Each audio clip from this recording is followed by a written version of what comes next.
Eddie, it's well documented what's happening in February and March, but beyond that, how's the schedule shaping up? It's shaping. So many guys who want to fight.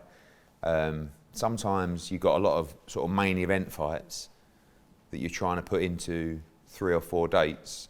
So you have to end up making bigger cards, and which is great news for fans and subscribers, putting big co-main events on. And as you move into April, you have Conor Benn, looking to headline in a big fight. You have Joshua Buatsi looking to headline in a big fight, potentially against Craig Richards.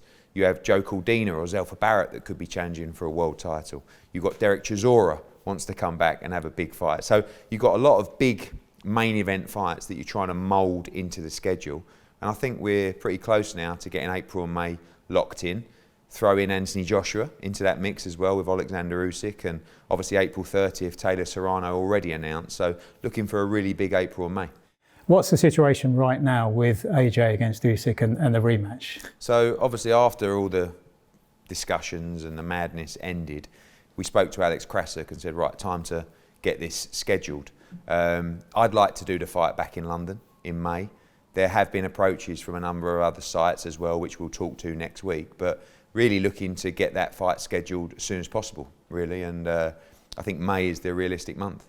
And there's been a lot of talk in the last 24 hours about Canelo Alvarez and you signing a 2-fight deal with him. What's the substance to that? Just talks at the moment. I mean, Mike Costello, who broke it, sort of plagued my phone yesterday and said, I've heard it from 4 or 5 different people. And that was quite flattering because it's not done yet. And, we hope that we're in the running, which I believe we are. But, I'm sure he's got a lot of proposals right now, and probably a few more last night as well after the news broke. We believe that we have some intriguing matchups for him on DAZN. 2 of those, of course, been documented in Dmitry Bivol, WBA 175-pound champion, and the trilogy for Undisputed with Gennady Golovkin. But it will come down to Sal and Eddie just deciding what they want to do. They're a fantastic team. For us, it would be an honour to work with them again. We get on very well, and I think if all things are equal, they'd like to work with us again. So we await their decision, and hopefully that's moving forward with us. We're talking there about AJ and Usyk and Canelo against whoever, 2 of the biggest events. They're not just fights, they're events in the sport. How important are those names to Matchroom and DAZN at the moment, given the competition?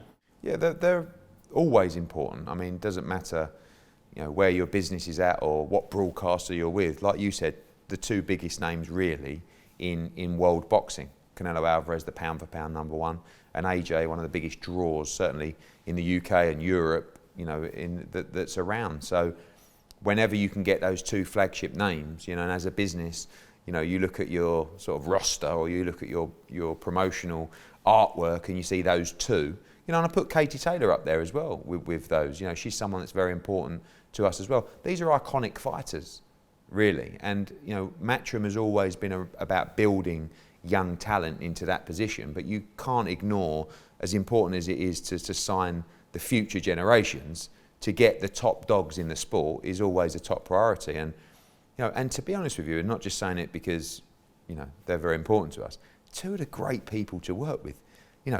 Anthony Joshua, although sometimes can dig his heels in and be a little bit stubborn, and rightfully so because he's a winner, he's so good to work with because they're up for the challenge. They want to fight big fights. They want to be in real nights. And same with Canelo Alvarez. And it inspires you as an individual to be around these people. There's nothing better than being around people with great energy and positive energy, and they're winners. And I love spending time with them. I love working with them. I love watching them. And, obviously AJ has signed a career-long deal with Matchroom, and it'd be nice to get Canelo Alvarez to do the same. In terms of the competition, how do you see the whole landscape of boxing and where it's being broadcast at the moment? I think that DAZN are in a great position as the premier platform for boxing globally. In America, their business is fantastic now, their boxing business. It's very difficult coming through COVID when you're not able to do live events on a subscription business. And they came through that with, 3 Canelo Alvarez events within a year, driving subscription numbers, but driving the profile of the business and loyalty amongst fight fans. I feel like that's where DAZN are really in a great position at the moment. You know, you have pay-per-views every week on different platforms around the world. I feel like subscribers now and fight fans are looking at DAZN and saying, this is the best schedule, this is the best value for money. But you're always under pressure to keep improving and evolving that schedule. You can do a great 2 or 3 months, and then it's what's next. So you can never sleep. You know, Sky are doing a great job now. I mean, they're pushing boxing 10 times harder than they ever pushed it when I was there. So, which is quite flattering, but in a way, but they've got the bit between their teeth to say the fight is on, which is great news for the sport of boxing, because DAZN are up for that fight. We're up for that fight, and it doesn't have to be nasty. It's competitive. You know, BT are in there, like you say, with Discovery and those talks with DAZN. But our move to DAZN was never about DAZN getting involved with BT or this. It's a very clear global strategy and plan for the sport of boxing. And we love it. We love working with these partners where we can go week to week, city to city, country to country around the world. It's never been done before.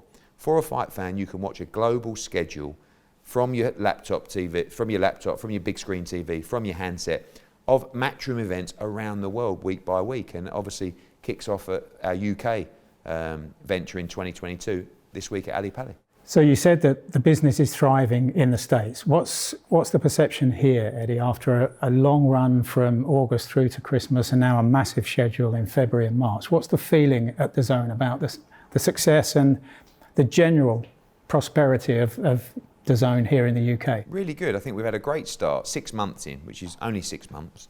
I think the one disappointment of that 6 months was probably losing the Dillian White Otto Wilding fight. That was going to be a big night for us. But when you look at what we've achieved from the standing start, of course, with Fight Camp to start with, but going into Headingley and selling out there with Josh Warrington against Lara and Katie Taylor and Conor Benn, you know, coming through from there, obviously ending the year with a couple of great nights with Chisora against Parker, with Conor Benn against Algieri, Liam Smith against Anthony Fowler selling out in October, the big night of upsets with Kid Galahad getting beat by Kiko and Terry Harper getting beaten. You know, it's been a fantastic run. And now, but as I said to you, in this style of business, it's very, very cutthroat in that as a subscriber, you need to see the plan. Do you understand? You need to know what's coming.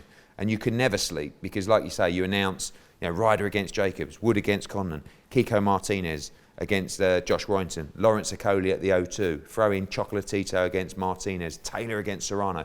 Okay, that's good till April, but what's coming next? So that's where the pressure is on us a lot more than any other position we've been in before, because once you announce those events, you're a hero and you can put your feet up. Then it's what's next, what's next, what's next. So our plan is to consistently provide subscribers with value for money. And when you look at the pay-per-view model that's being used so aggressively around the world right now, the value on DAZN is second to none. So one last point then about, you know, the subscriber always wanting to know about what's coming. We're in a hotel here, which was the hub during lockdown, or one of the hubs. You also had Fight Camp during the summertime. So what have you got planned loosely for this summer? Will there still be boxing during the summer months? Yeah. Traditionally, it's never happened. No, I mean, normally we take August off, but with our global schedule now, we've got no choice because we've got so many dates, so many fighters to get out that it will just be a 12-month rolling schedule. You know, we were a bit slower in January this year because obviously British Boxing Board of Control cancelled boxing in January. But from now on in, I don't see a break in the summer. A lot of people calling for Fight Camp back. The garden's in good shape at Maskell's. I don't see why not. Of course, the big heavyweight fights to make this summer as well.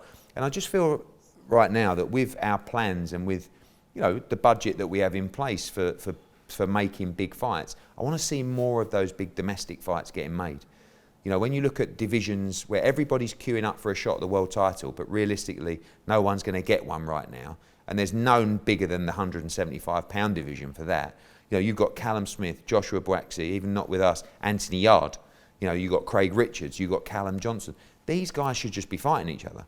You saw it with Smith Fowler, the success of a big domestic fight, what it can do in terms of an occasion, an atmosphere, ticket sales. So we're going to be trying to be more aggressive over the next few months to make fights like that. You know, made a big offer to Yard to fight Buatsi. They're the fights that we want to see if we can't get those fighters a world title shot now. So looking to be really aggressive in the next few months. And briefly to finish, aggressive in Australia, would you take George Kambosos home? Yeah, I'd love to. I mean, he deserves his chance now to headline in America. Devin Haney, despite what you read, is ready, willing, waiting to get on a plane for that undisputed fight. But beyond George Kambosos, a very aggressive plan starting this summer for us in Australia, you know, with Brock Jarvis, with Dempsey McKean, with Sky Nicholson, with Ebony Bridges, with Liam Paro. We have the best talent in Australia, and it's time now to start creating localised events there. Great stuff. Thanks, Eddie.